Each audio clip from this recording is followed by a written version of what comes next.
তিলাওয়াতের ভাজে ভাজে সুরের অলংকার, এ কোরআন বাণী যে আল্লাহর,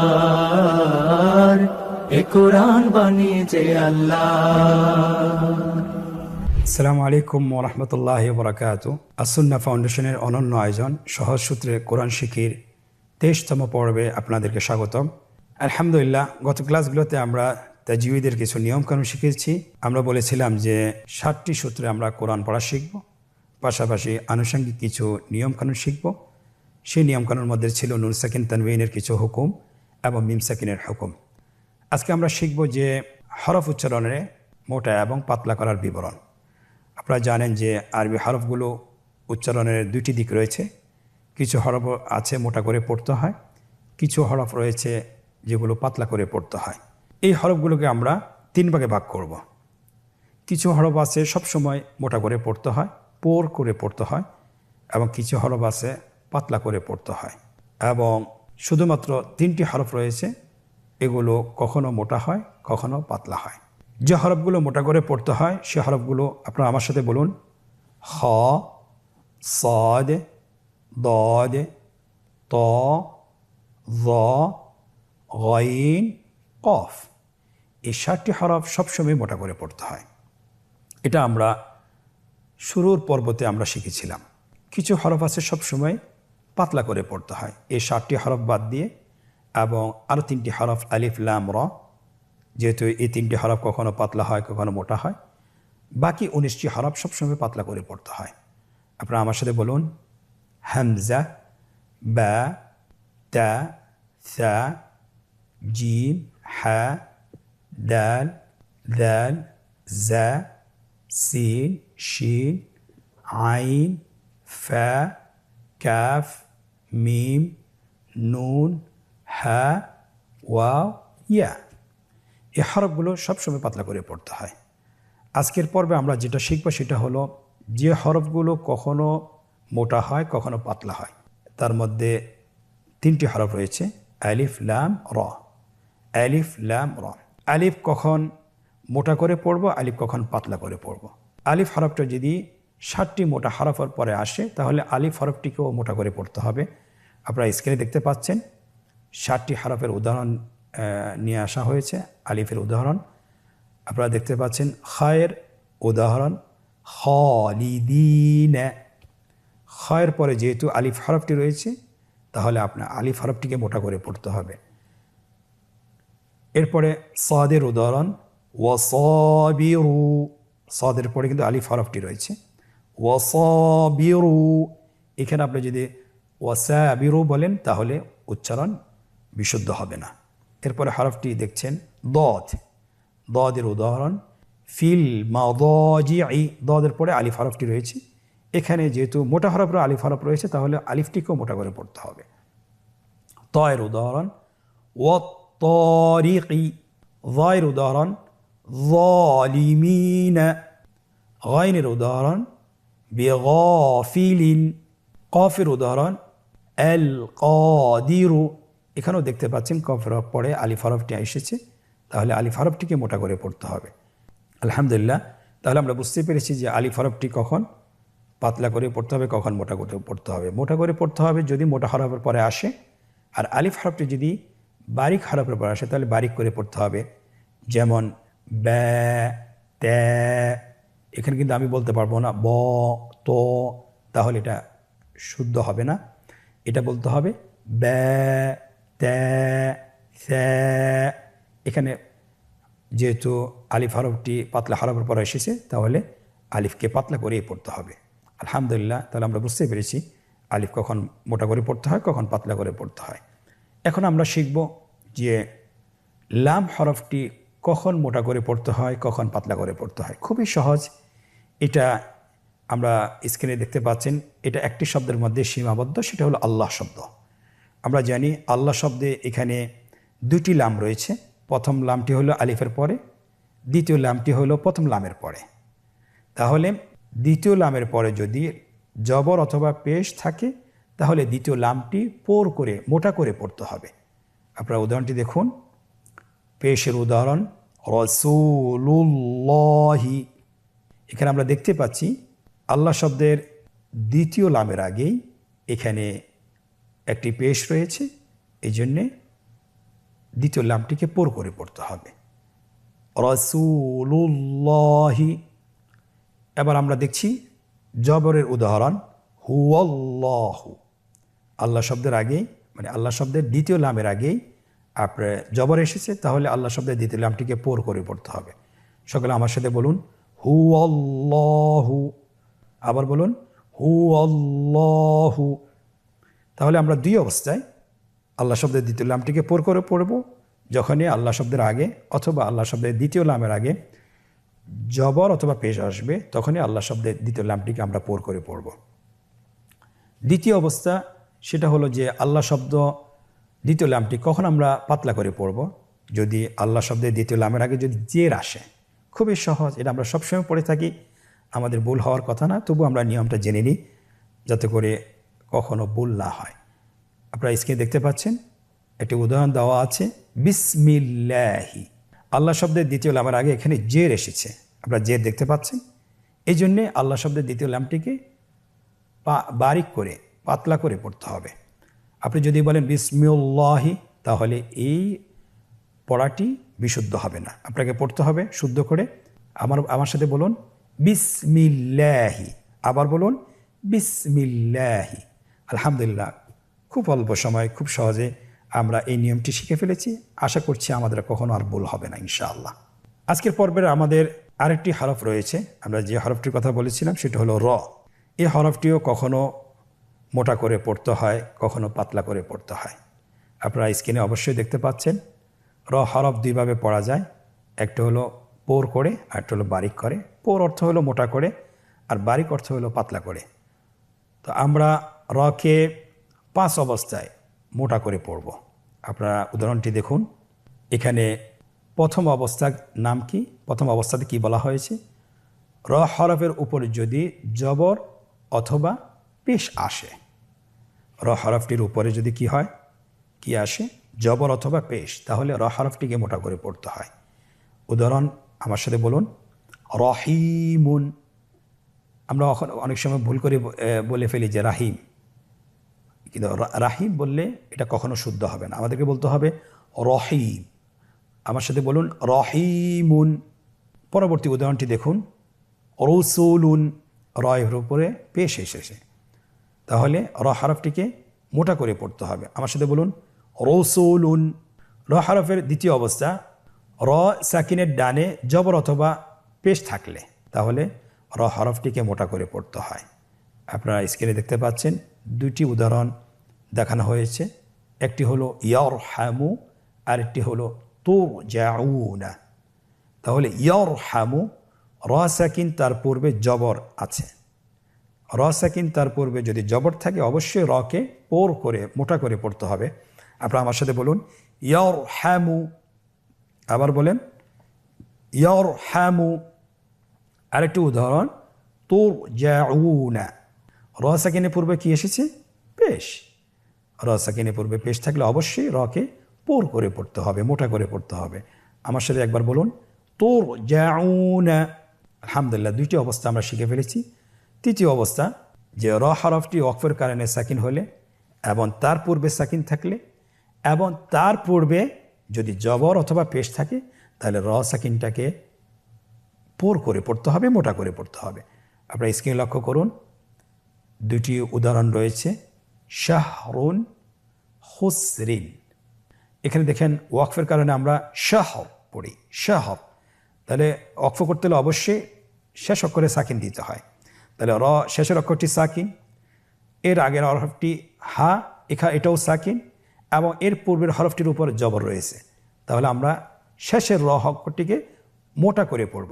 আমার সাথে বলুন, শাহর। আবার বলুন, শাহর। পরবর্তী উদাহরণটি দেখুন, হুসরিন। যদি আমরা ওয়াকফ করি কি হবে, হুসর। এটা আমাদের সূরা আসরে আছে, ওয়াল আসর ইন্নাল ইনসানা লাফি খুসর। এই সূরাটি আমাদের সকলের মুখস্থ। এখানে আমরা ওয়াকফ করলে হবে খুসর।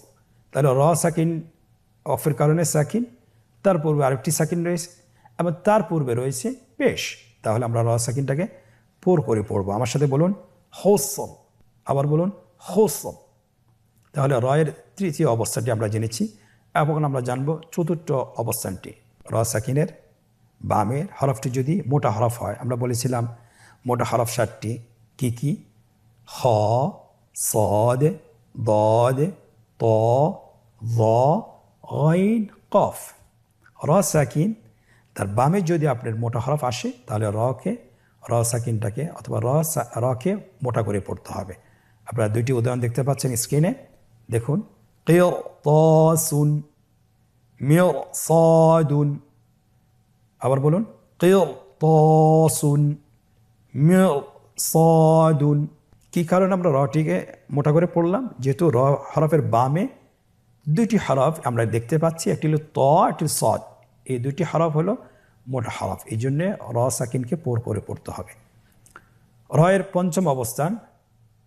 র সাকিনের ডানে যদি অস্থায়ী জের থাকলে তাহলে রকে পোর করে পড়তে হয়। র সাকিনের ডানে অস্থায়ী জের থাকলে সেটাকে রকে পোর করে পড়তে হয়। আমরা স্ক্রিনে দেখতে পাচ্ছি দুটি উদাহরণ। ইনিয়র ত্যাবে তুম, আমিয়র ত্যাবু। আমরা অস্থায়ী এবং স্থায়ী এটা কিছু নিয়ম রয়েছে, অবশ্যই আমরা পরবর্তীতে জেনে নেব। শুধুমাত্র আমরা উদাহরণ দুইটি একটু দেখিনি, এবং এই ধরনের উদাহরণ যদি আমরা কোরআন শরীফে দেখি তাহলে আমরা পোর করে পড়ব। ইনিয়র ত্যাবে তুম। আবার বলুন, ইনিয়র ত্যাবে তুম। পরবর্তী উদাহরণ, আমিয়র ত্যাবু। র সাকিন তার পূর্বে কি এসেছে? অস্থায়ী জের, এই জন্যে এটাকে আমরা রটাকে পোর করে পড়ব ইনশাআল্লাহ। তাহলে রয়ের 5টি অবস্থা জেনেছি, যে 5 অবস্থায় রকে মোটা করে পড়তে হয়। র সাকিনের আরেকটি শব্দ রয়েছে যে শব্দটিকে পোর করে পড়তে হয়, যদিও এটা নিয়মের বহির্ভূত, এরপরও আমরা শব্দটিকে জেনে নিই। শব্দটি হলো মিসর। শব্দটা কি? মিসর। কিন্তু এখানে আমরা দেখছি যে ওয়াকফের কারণে রটি সাকিন, এরপরে স এর আগে সাকিন এবং এর আগে জের এসেছে।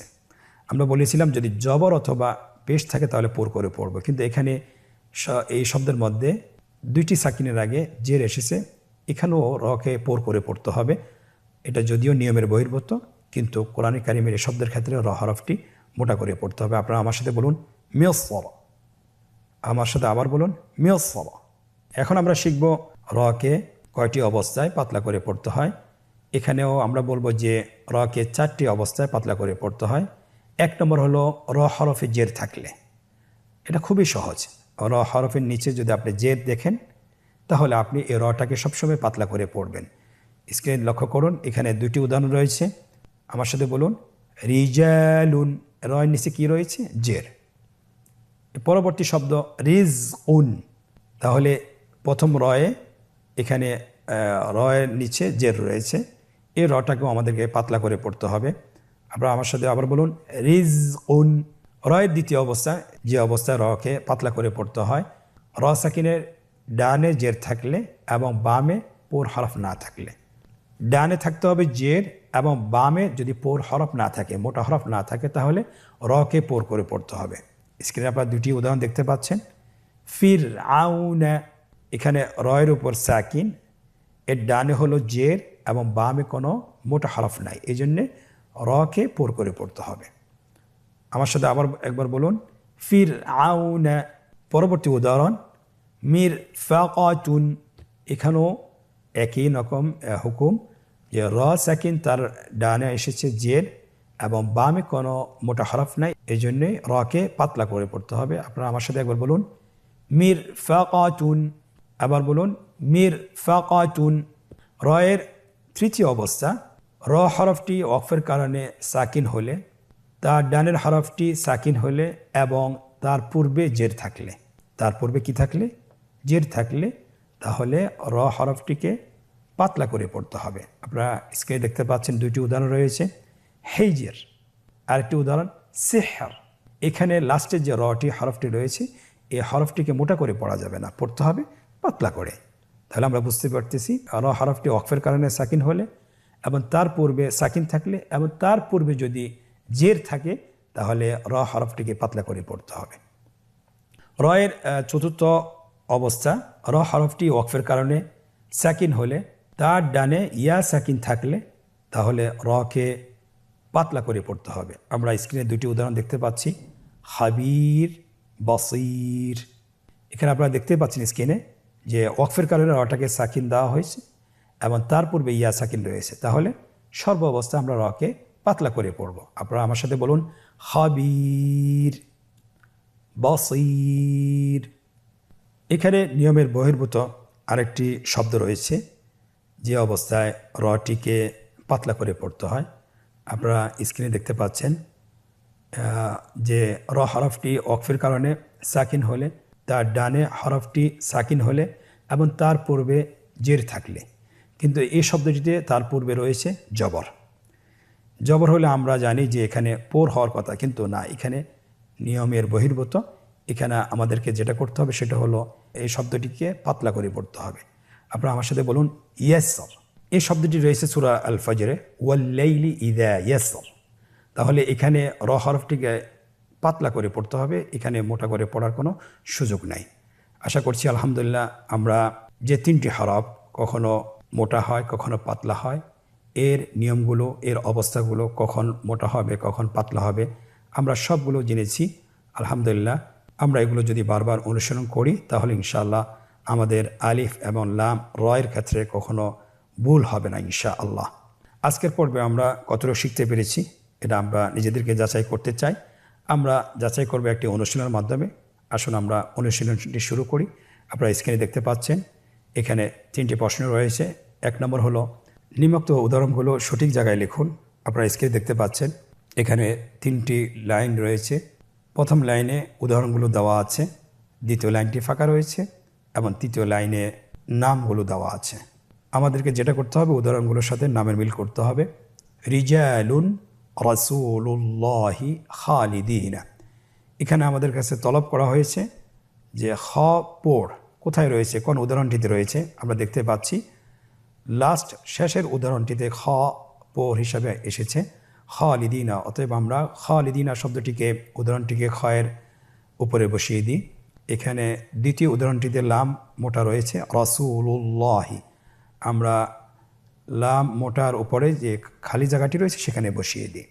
রিজালুন, এখানে র হরফটি বারিক অথবা পাতলা, আমরা র বারিকের উপরে যে খালি জায়গাটি আছে, শূন্যস্থানটি রয়েছে, সেখানে আমরা বসিয়ে দিই।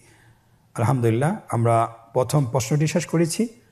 আজকের অনুশীলনের দ্বিতীয় প্রশ্ন, যে রেখা টেনে মোটা এবং পাতলার সাথে উদাহরণগুলো মিল করুন। আপনারা দেখতে পাচ্ছেন স্ক্রিনে যে ডান পাশে উদাহরণগুলো দেওয়া আছে, বাম পাশে আমাদেরকে পোর বারিক, কোনটি পোর কোনটি বারিক সেটা চাওয়া হয়েছে। উদাহরণের সাথে পোর বারিকের মিল করব ইনশাআল্লাহ। এক নম্বর হলো খাবির, খাবির। এখানে র হরফটি বারিক হবে, তাহলে আমরা বারিক এর সাথে মিল করি। হু আল্লাহু, এখানে আল্লাহ শব্দের দ্বিতীয় লামটি মোটা হবে, আমরা রেখা টেনে মিল করি। খালিদিনা, এখানে খ হরফটি মোটা হরফ, পোর হরফ, আমরা রেখা টেনে পোরের সাথে মিল করি। শহর, এখানে র হরফটিও মোটা, আমরা মোটার সাথে উদাহরণটিকে মিল করি। ফির আউনা, এখানে র হরফটি পাতলা, আমরা পাতলার সাথে রেখা টেনে মিল করি। তাহলে খুব সহজে আমরা করে ফেললাম। এটা বোঝার জন্য যে আমরা আসলে কতটুকু শিখতে পেরেছি, কোন শব্দের ক্ষেত্রে কোন হরফটি মোটা হবে কোন হরফটি পাতলা হবে, এটা আমরা যদি বুঝতে পারি তাহলে আমাদের জন্য এই পর্বটি অথবা এই প্রশ্নের উত্তর দেওয়াটি খুবই সহজ হবে ইনশাআল্লাহ। তৃতীয় প্রশ্ন, নিম্নোক্ত আয়াতে মোটা হরফগুলো চিহ্নিত করুন। আমরা মোটা হরফ শিখেছি যে মোটা হরফ 60টি, পাতলা হরফ 19টি, বাকি 3টি হরফ কখনো মোটা হয় কখনো পাতলা হয়। এখানে আমাদের কাছে চাওয়া হয়েছে যে আমরা মোটা হরফগুলো চিহ্নিত করব। আপনারা আমার সাথে একবার আয়াতটি পড়ুন, এরপর আমরা একে একে হরফগুলোকে চিহ্নিত করব ইনশাআল্লাহ। وَإِذْ قُلْنَا ادْخُلُوا هَذِهِ الْقَرْيَةَ فَكُلُوا مِنْهَا حَيْثُ شِئْتُمْ رَغَدًا وَادْخُلُوا الْبَابَ سُجَّدًا وَقُولُوا حطة نغفر لكم خطاياكم وسنزيد المحسنين